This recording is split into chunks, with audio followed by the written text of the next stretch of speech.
이번 시간에는 첫 번째 강좌에서 우리가 만들었던 전화번호부 프로그램을 수정해서 한 가지 기능을 추가하고 또 한 가지 방식을 바꾸는 일을 하는 것이 전화번호부 프로그램의 버전 2입니다.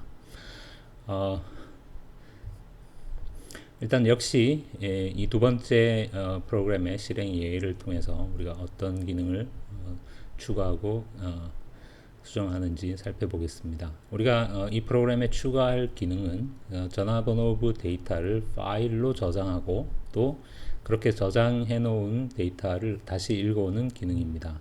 그래서 예를 들어서 우리가 일단 이제 데이터를 파일에 저장하기로 했으면 가장 먼저 결정해야 할 사항은 파일 포맷입니다.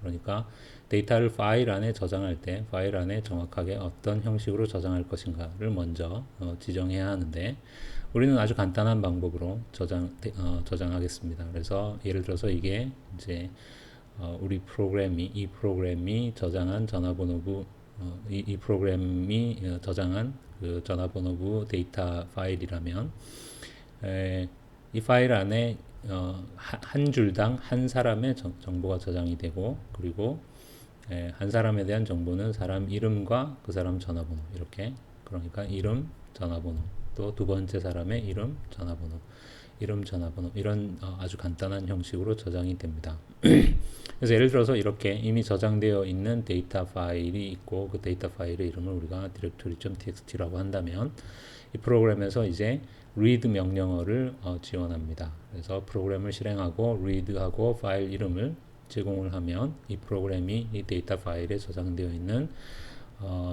정보들을 읽어와서 그래서 그 다음에 예를 들어서 스테이터스를 해보면 이렇게 데이빗, 헨리, 존슨 이렇게 네 사람이 이미 그 저장되어 있다라는 것을 보여주고 거기에 이제 물론 이제 첫 번째 버전의 기능을 그대로 다 제공을 합니다.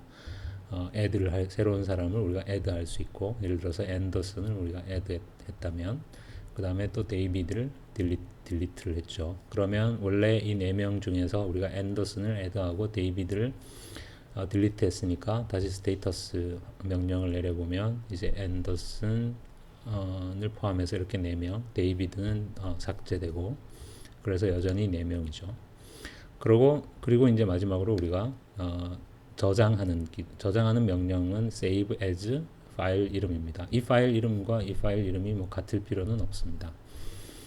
똑같은 파일 이름을 쓰면 이제 원래 있던 파일 위에 덮어쓰게 되는 거고 다른 파일명을 제공하면 별도의 파일로 저장이 되겠죠. 그래서 save as dictionary.txt 하면 이렇게 수정된 사항들이 반영되어서 파일에 저장이 됩니다. 그래서 이렇게 하고 우리가 이제 프로그램을 exit하면 그러니까 이렇게 프로그램을 실행하고 난 이후에는 데이터 파일의 내용이 이렇게 데이비드는 삭제되어서 없어지고 앤더슨이 대신 저장되어 있겠죠.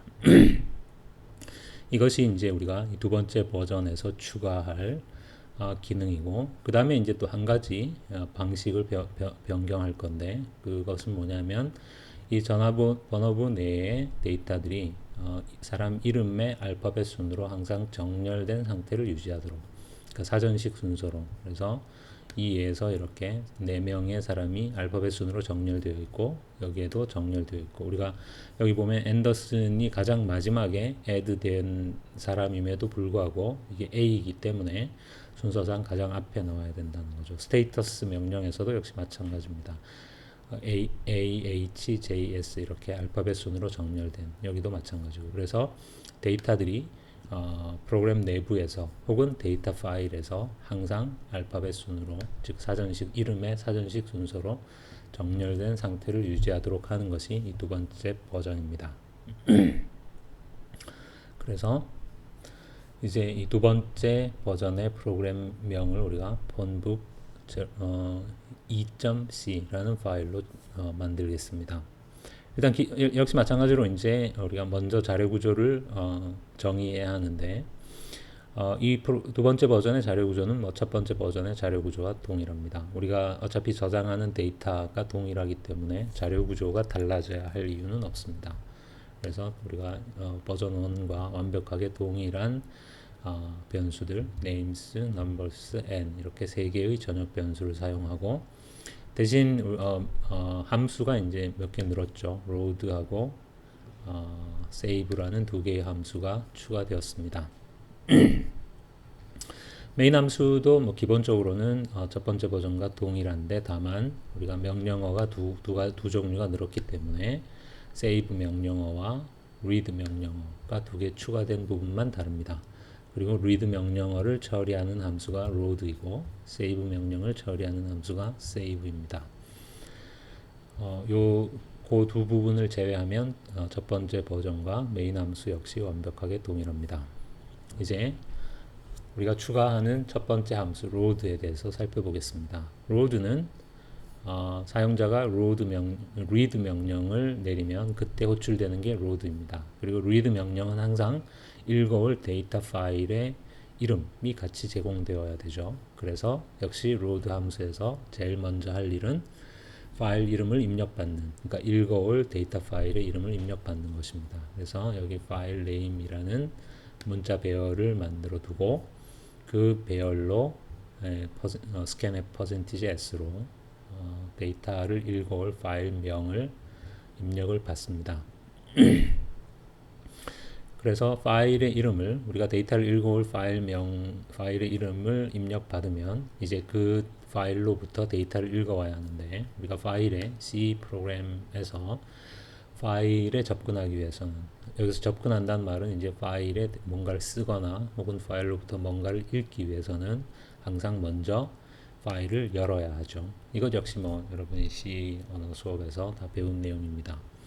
파일을 열기 위해서 우리가 fopen 함수를 이용해서 파일을 열면 fopen 하고 내가 열 파일 이름을 지정하고 그 다음에 이 load 함수에서는 이제 이 파일로부터 데이터를 읽기 위해서 파일을 여는 거니까 파일을 오픈하는 모드가 read 모드입니다. 그래서 여기에 R은 이 데이터 파일로부터 뭔가를 읽기 위해서 파일을 연다 이런 뜻입니다.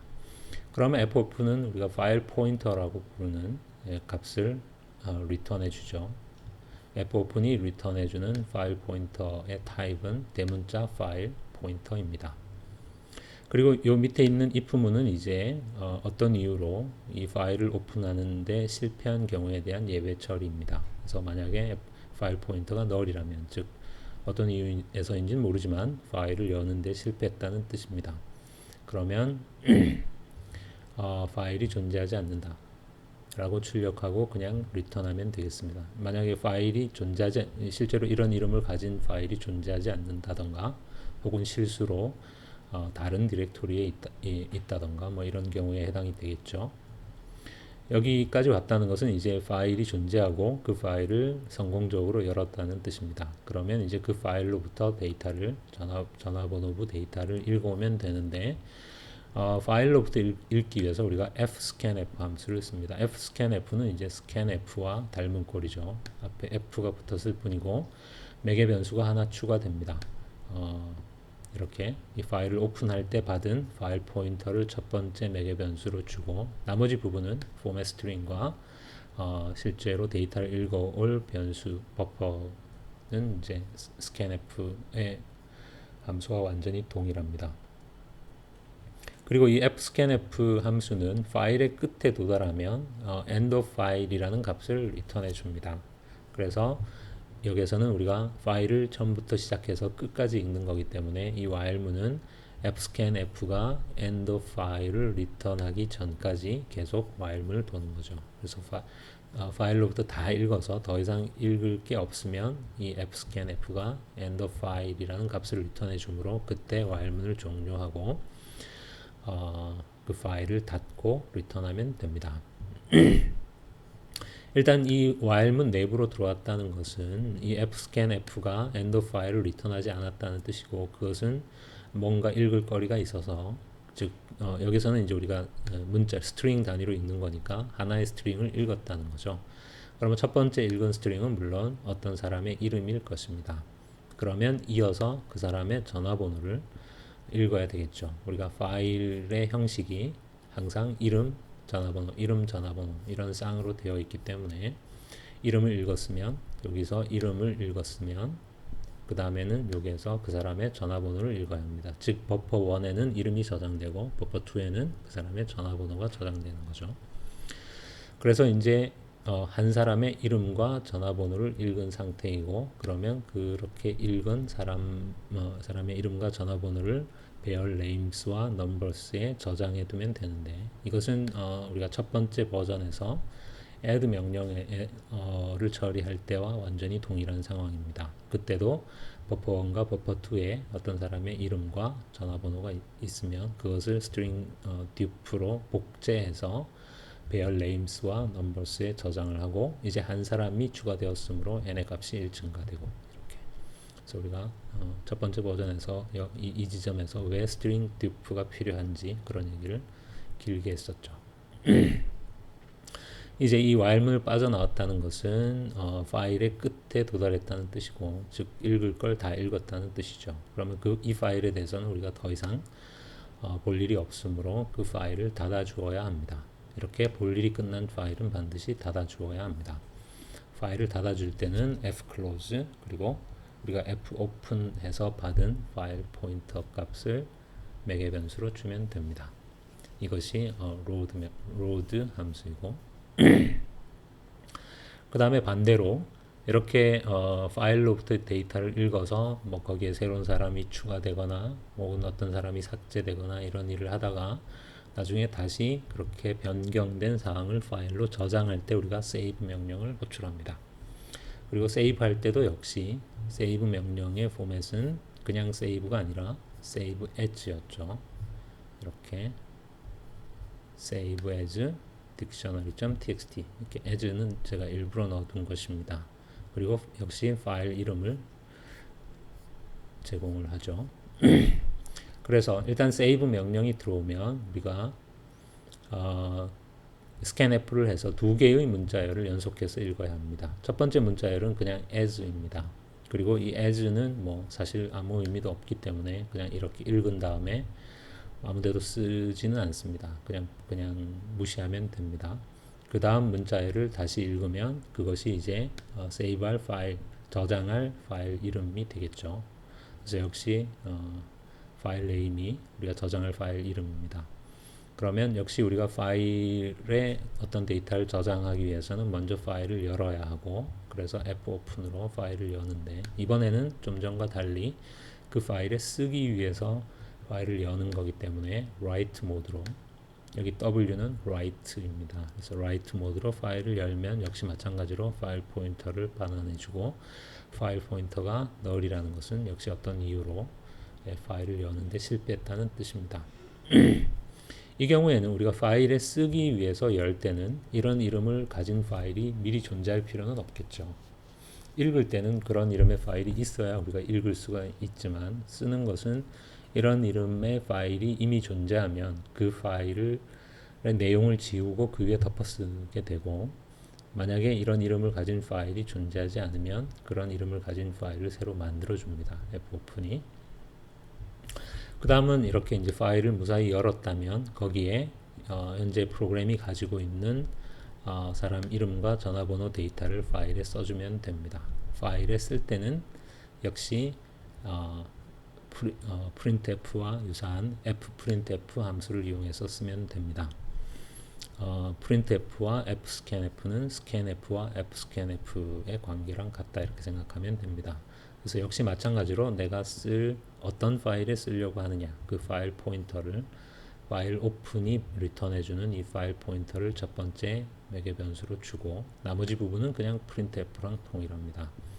그래서 %s 한 칸 띄우고 %s 그러니까 두 개의 문자열을 중간에 한 칸을 띄워서 쓰겠다 이런 뜻이고 그래서 이름과 i번째 사람의 이름과 i번째 사람의 전화번호를 중간에 공백 한 칸을 넣어서 출력을 하고 역시 이 파일에 대한 볼 일이 끝나면 파일을 닫아주어야 합니다.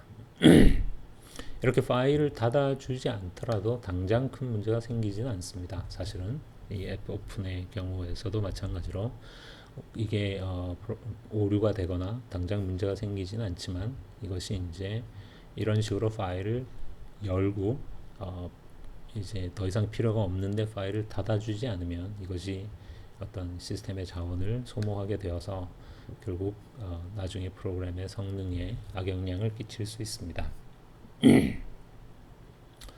그래서 파일로부터 읽고 쓰고 하는 기능을 추가했습니다. 그 다음에 이제 우리가 이 두 번째 버전에서 또 추가하고자 하는 기능이 데이터를 정렬된 상태로 유지하는 것입니다. 그러니까 데이터를 그냥 들어온 순서대로가 아니라 알파벳 순으로 사람 이름의 사전식 순서로 정렬해 두고자 하는 것입니다. 우리가 일반적으로 이제 데이터를 정렬된 상태로 유지하려면 크게 보면 두 가지 방법이 있을 수 있는데, 하나는 버블 소트 같은 이런 그냥 정렬 알고리즘을 이용해서 한 번에 소팅을 하는 것입니다. 그런데 이제 이 방법은 우리의 상황에서는 그렇게 적절하다고 볼 수는 없는데, 왜냐하면 데이터가 고정되어 있는 것이 아니라 계속적으로 새로운 데이터가 추가되기 때문에 우리가 정렬 알고리즘을 쓰게 되면 그렇게 되면 이제 새로운 사람이 한 명 추가될 때마다 다시 또 소팅 알고리즘을 실행하고 뭐 이렇게 된다는 건데, 그것은 물론 효율적인 방법이 아닙니다. 그래서 이렇게 정렬 알고리즘을 이용해서 소팅을 정렬된 상태를 유지하는 것은 이렇게 데이터들이 계속 새롭게 추가되는 상황에서는 적절한 방법이 아니고, 이제 우리는 이렇게 새로운 데이터가 추가될 때마다 그 새로운 데이터를 그냥 맨 끝에 추가하지 않고 이 크기를 비교해서 자기가 들어가야 될 자리를 찾아서 삽입하는 이런 방식으로 데이터를 정렬된 상태로 유지하려고 합니다. 그러니까 여기서 삽입한다는 말은 예를 들면 이건 이제 그냥 예를 들어서 이제 어떤 배열에 이렇게 알파벳들이 쭉 저장되어 있고, 내가 원하는 게 이 알파벳들이 알파벳 순으로 정렬되기를 원한다 이런 상황입니다. 그래서 예를 들면 B, C, D, F, 뭐 K, M, P 이런 식으로 현재 7개의 데이터가 있는데 이 데이터들이 알파벳 순으로 물론 정렬되어 있죠. 이런 상황에서 내가 예를 들어서 E라는 값을 E를 새로 추가해야 한다. 그러면 E를 우리가 버전 1에서는 이제 그냥 이 맨 끝에다가 새로운 값을 그냥 추가해 버리는 거였죠. 이제 그렇게 되면 이제 더 이상 데이터가 정렬된 상태가 유지가 안 되는 거니까 여기서 이제 제자리를 찾아서 삽입한다는 것은 이제 이 E를 이 맨 끝에 추가하지 않고 여기 E는 D와 F 사이에 들어가야 되는 거니까 이렇게 D와 F 사이에 E를 이렇게 추가하겠다 이런 뜻입니다. 그래서 이제 삽입이라는 말을 쓰는 거죠. 그러면 이제 이게 배열이기 때문에 우리가 그냥 E를 이 D와 F 사이에 그냥 이렇게 끼워 넣을 수 있는 방법은 없습니다. 그러니까 D와 F 사이에 E를 끼워 넣으려면 좀 무식하지만 이 F, K, M, P를 전부 뒤로 한 칸씩 이렇게 한 칸씩 뒤로 이동시키고 그런 다음에 이 자리에 E를 넣는 것 말고 다른 방법은 없습니다. 그래서 이제 그냥 그렇게 하는 것입니다. 그럼 어떻게 이 E를 요 D와 F 사이에 추가할 거냐? 물론 여러 가지 뭐 다른 방법들이 있을 수 있지만 조금만 생각해 보면 가장 간명한 방법은 이 데이터를 맨 마지막 데이터부터 순서대로 내가 추가하려는 데이터와 비교하는 것입니다. 그래서 P를 E와 비교해 보면 P가 E보다 크죠.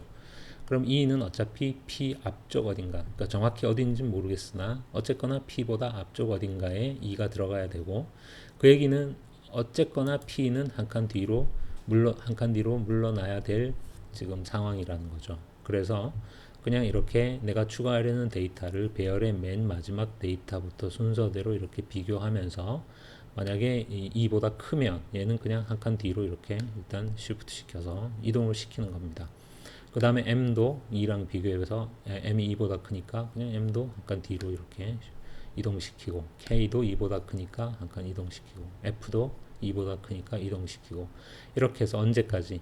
E보다 작은 애가 나올 때까지. 그래서 D는 E보다 이제 작죠. 그러면 우리가 한 칸씩 이렇게 뒤로 이동시키면서 D까지 왔으므로 이 D의 바로 뒷자리, 이 자리는 사실상 비어 있겠죠. 왜냐하면 이 F는 어차피 한 칸 뒤로 이사를 갔기 때문에. 그래서 그 바로 다음 자리, 즉 처음으로 2보다 작은 애가 나오면 그 바로 뒷자리에 그냥 2를 써주면 됩니다. 물론 여기에는 한 가지 예외가 있습니다. 예를 들어서 우리가 이게 E가 아니라 A였다. 그러면 여기 순서대로 쭉 비교할 때 절대 A보다 작은 값이 나오지 않겠죠. 전부 A보다 크니까. 그렇게 되면 이렇게 마찬가지로 전부 한 칸씩 뒤로 이렇게 물리면 B도 한 칸 뒤로 물러나고, 그러고 나서 우리가 이 배열 바깥으로 벗어나겠죠. 그렇게 되면 이제 원래 이 배열에는 A보다 작은 값이 아무도 없다라는 뜻이고, 그러면 이 배열의 첫 번째 자리에 2를 추가해 주면 됩니다. 그래서 이렇게 삽입하는 방식을 이용해서 우리가 새로운 데이터를 전화번호부에 추가하는 일을 하는 함수가 add입니다. 역시 이제 물론 add를 하기 위해서는 로드 할 때는 우리가 왜 그런 걸 신경 쓰지 않아도 됩니까? 로드에서는 데이터 파일 자체에 이미 데이터들이 정렬되어 있다고 우리가 가정했기 때문에 이런 이제 정렬 문제를 생각하지 않아도 됩니다. 하지만 add에서는 이제 사용자가 새로운 사람을 추가하는 거니까 그 사람은 이제 앞부분에 들어가야 될 수도 있는 거죠. 어쨌거나 이제 add를 하기 위해서는 먼저 add할 사람의 이름과 전화번호를 입력받아야 합니다. 그래서 scanf로 이것은 버전 1과 똑같죠. 두 개의 버퍼를 만들어 놓고 사람 이름은 버퍼1으로 전화번호는 버퍼2로 scanf로 입력을 받은 다음, 그 다음에 이 사람을 이제 전에는 우리가 무조건 배열의 맨 뒤에다가 그냥 추가해 줬는데, 그렇게 하지 않고 이 그림에서 보이는 것처럼 현재 사람이 n명이라면 실제 배열 인덱스는 0에서 n-1까지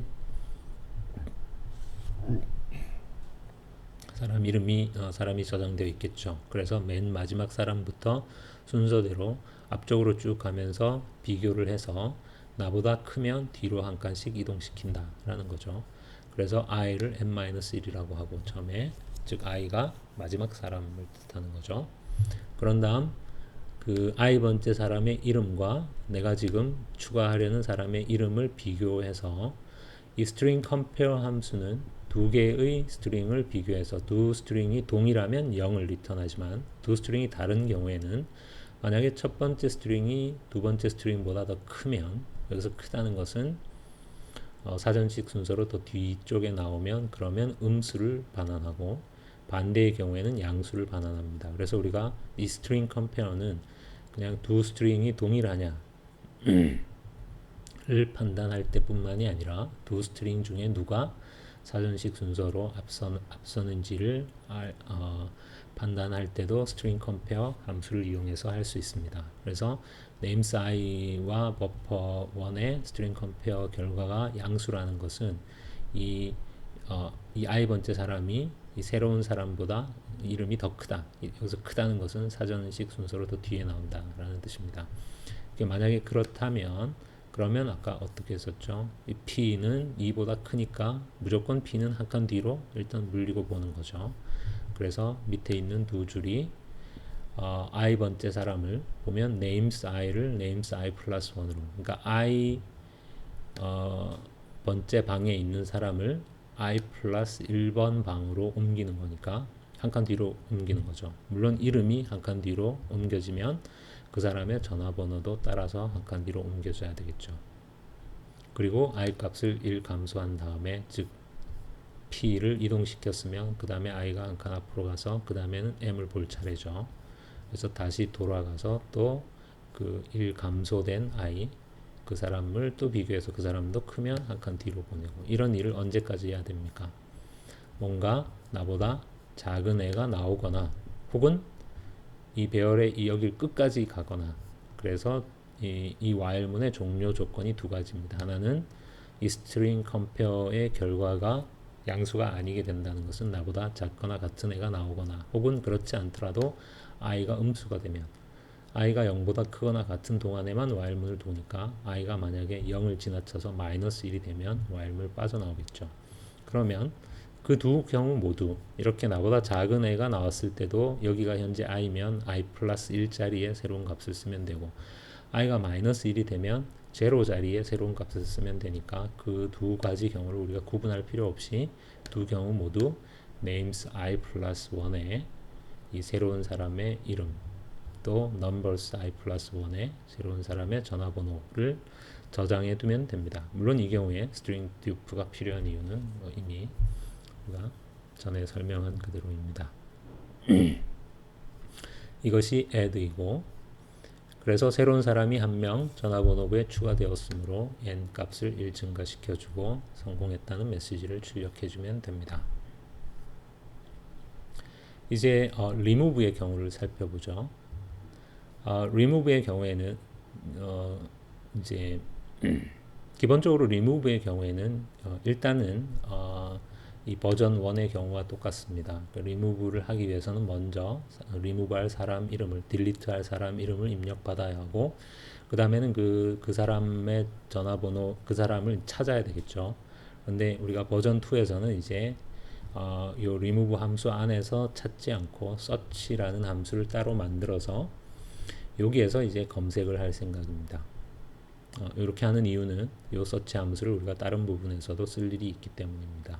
그래서 먼저 search, 지금 버퍼가 입력받은 사람 이름이죠. 그러니까 remove라는 건 어떤 사람을 삭제하는 거니까 먼저 그 삭제할 사람 이름을 입력받고, 그 사람이 현재 전화번호부에 어떤 위치에 있는지를 검사하는 일을 이 search 함수한테 대신 시킬 겁니다. 그러면 이 search 함수는 그 사람을 검색해서 그 사람이 만약에 배열에 존재하면 그 배열 인덱스를 리턴해주고, 만약에 그런 이름을 가진 사람이 존재하지 않으면 -1을 리턴하도록 그렇게 우리가 search 함수를 만들 겁니다. 그래서 이 search 함수는 이제 요 다음 장에서 보도록 하고, 그래서 일단 이렇게 search를 했다고 치면, 그러면 이 search가 리턴해 주는 값이 인덱스입니다. 그런데 만약에 그 인덱스가 -1이라면 그것은 그런 이름을 가진 사람이 존재하지 않는다는 뜻입니다. 그래서 뭐 그런 이름을 가진 사람은 없다 이렇게 출력을 하고 그냥 리턴해서 끝내면 됩니다. 이제 그렇지 않다면, 이제 그런 이름을 가진 사람이 있다면, 그러면 이제 인덱스 번째 사람이 우리가 삭제할 사람인데, 우리가 이 버전 1에서는 삭제를 어떻게 했습니까? 이 배열의 중간에 어떤 사람을 삭제하면 중간을 빈 칸으로 둘 수는 없기 때문에 맨 마지막 사람을 그냥 그 자리로 옮겨왔죠. 근데 지금은 그렇게 할 수 없습니다. 왜 그렇죠? 우리가 사람들을 이름의 알파벳 순으로 정렬 유지해야 되기 때문이죠. 그래서 맨 끝에 사람을 그 중간으로 이동해 버리면 알파벳 순서가 깨지니까, 그래서 이 경우는 그렇게 할 수 없고, 그러니까 예를 들어서 이 배열의 중간에 어떤 값을 삭제하면 전에는 그냥 맨 끝에 값을 이 자리로 채워 넣으면 그만이었는데, 이제는 우리가 이 데이터들이 크기 순으로 정렬되어 있어야 하므로 그렇게 할 수 없죠. 그래서 이 값이 만약에 삭제되면 다른 방법은 없죠. 이 뒤에 값들을 전부 또 아까랑 반대로 한 칸씩 앞으로 이렇게 땡겨올 수밖에 없습니다. 그래서 그 일을 하는 것이 여기에 있는 포문입니다. 그래서 먼저 J를 인덱스라고 하고, J가 현재 비어있는 자리죠. 그 다음에 J를 증가시켜 가면서 J 플러스 한 번째 사람을 J 번째 자리로 이동시키는 거니까 한 칸씩 앞으로 가져오는 거죠. J 플러스 1번째 방에 있는 애를 J 번째 방으로 가져오는 거니까, 지금 현재 맨 처음에 J는 빈 방이죠. 삭제된 사람이니까. 그래서 J 값을 증가시키면서 한 칸씩 앞으로 이렇게 당겨오고, 물론 이름을 이동시키면 그 사람 전화번호도 같이 이동을 해야 되고, 여기서 포문이 n보다 작은 동안이 아니라 n-1보다 작은 동안인 이유는 뭡니까? 여기서 J가 만약에 n-1까지 가버리면 J 플러스 1은 n이 돼버리고, 그럼 names n이 되는데 names n은 빈칸이죠. 왜냐하면 사람이 n명이 있으면 실제는 데이터는 0에서 n-1까지만 있으니까. 그래서 이런 부분들이 사실은 프로그램에 익숙하지 않을 때 우리가 뭐 가장 흔하게 하는 실수 중에 하나입니다. 그러니까 이런 부분에서 매우 정확해야 한다는 것. 이것이 remove입니다. 나머지 함수들은 이제 뭐 버전 1과 사실상 거의 동일합니다. 그래서 find는 역시 find 할 사람 이름을 입력받고, 그 다음에 아까랑 마찬가지로 search, 우리가 search를 여기서 쓰기 위해서 별개의 함수로 만들어 둔 것입니다. 그래서 이 이름을 전화번호부에서 찾아서 있으면 배열 인덱스, 없으면 -1을 리턴해 주니까, 만약에 인덱스가 -1이라면 그런 사람이 없는 거고, 있으면 그 사람의 전화번호를 그냥 출력해 주면 되겠죠. 이것이 이제 서치입니다. 서치는 사람 이름을 받아서 그 사람이 이 배열 안에 names라는 배열 안에 있는지 없는지를 찾는 거니까 i equal 0에서 n-1까지 돌면서 names i를 여기서 찾고 있는 이름과 비교해서 0이면 즉 일치하면 배열 인덱스 i를 리턴해주고 이 포문을 빠져나왔다는 것은 그런 이름을 가진 사람이 없다는 거니까 마이너스를 리턴해주면 됩니다. 그 다음 마지막으로 스테이터스는 버전 1하고 완전히 동일합니다. 그래서 모든 사람들의 이름과 전화번호를 화면에 출력해주면 됩니다. 그래서 전화번호 프로그램의 두 번째 버전은 여기까지입니다.